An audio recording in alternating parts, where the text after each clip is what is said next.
Hi, I am back. So I'm using this time, you could probably see I adjusted my paper so it's now vertical. That is because I want to give you a calculator lesson because you're going to need it for the last problem. And I thought rather than just jump into a harder problem and let me show you some of these functions with an easier one. And to do that, I'm going to do the exact same problem we did in example 5. Which is, and I'm going to put it above here, if you can see it, yep, y equals, same thing we just did, x squared plus 4x plus 1. Okay, and I'm going to show you how you would have gotten this problem with a calculator. You still have to show me in your homework 42 and 44 with the tables. You cannot skip it. I only gave you 2 problems. I'm going to keep repeating that because you're going to want to skip it once I show you this. But this is great, what I'm going to show you, and it's going to be super helpful for you. All right, so turn your calculator on. The first thing is that you want to enter the equation. So to do that, you're going to go up here at this gray button and push it. And you'll see y equals, I'm going to clear because I had entered it previously to practice. And you're going to enter x. To find x, you're going to go with the green button and the green above stow below here. X. And again, this little function here to square. And then you're going to want to move this to the next space. X squared plus 4. Again, you want your x plus 1. So I'll give you a second to catch up.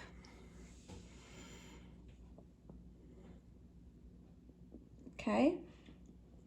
And once you've done that, right, you entered the y equals, your next step is to graph. And so you're going to press graph over here. So let's see, just so that you know, this is your first step. And your next step, you're going to go to that button far right and press graph. And you have seen this before. It's not the first time. And of course I went off the page, but I can't move my paper over. Okay, so press graph. And wow, we're very lucky because I have a good window. But what if I weren't? What if I had entered a window? The window means you setting the y values and the x values so that you can really see that parabola really well. But what if I'd set it wrong? What if I had done in this windows, what if I'd set it at a minimum of minus 50, a maximum of positive 50, and if I went further down, a y minimum of negative 10, a y max of, say, we'll leave that at positive 10. Let's see what happens to the graph. It's kind of hard to see that parabola because it's so far away, right? So I want to reset my window so that I can see it, right? So I'm going to go back to, I'm going to try, I don't even remember what I said before, which is probably good because then I'll try it with you. I'm going to try minus 10. And I know, having seen it, this one is a little bit in that left quadrant. So instead of an x max of 50, I'm going to make an x max of 5. I'm going to go down, and a y min, I'll keep that at maybe negative, I don't know, negative 10, and a y max maybe of positive 10. Let's see what happens. Well, that's much better, but it's still kind of far away because if I want to find out what these values are, and I'm going to show you how to do that, you still want to get in a lot closer or it's not going to be a good approximation. So I'm going to try this once more, and I'm going to come in as close as I can. So my minimum on the x-axis is going to be minus 6. My max, I'm just going to make it around, I don't know, 2 or 3 to be safe.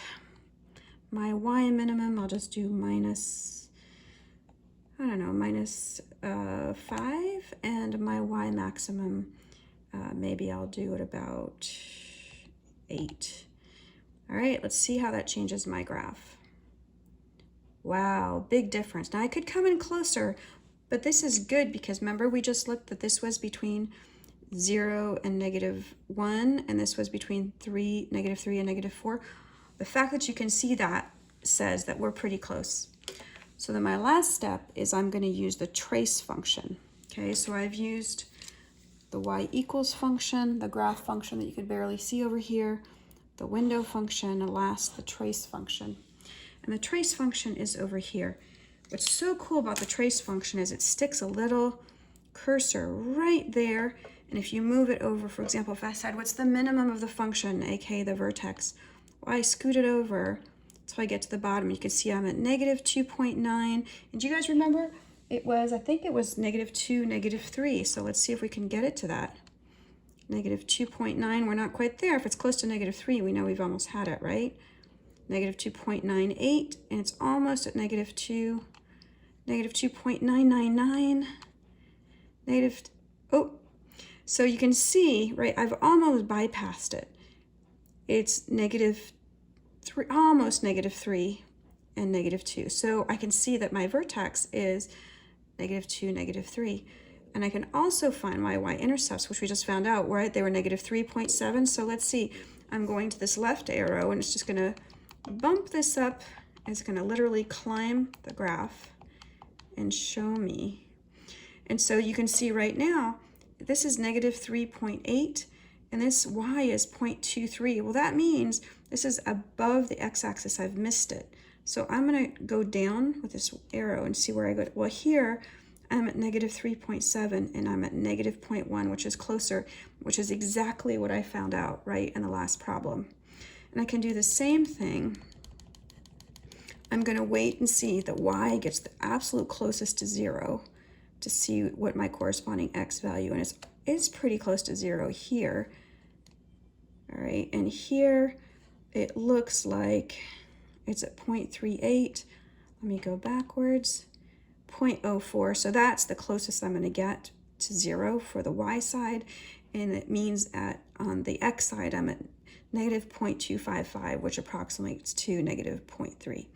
So this is a way that you can use to find your vertex, your x-intercepts, even your y-intercepts using these 4 functions.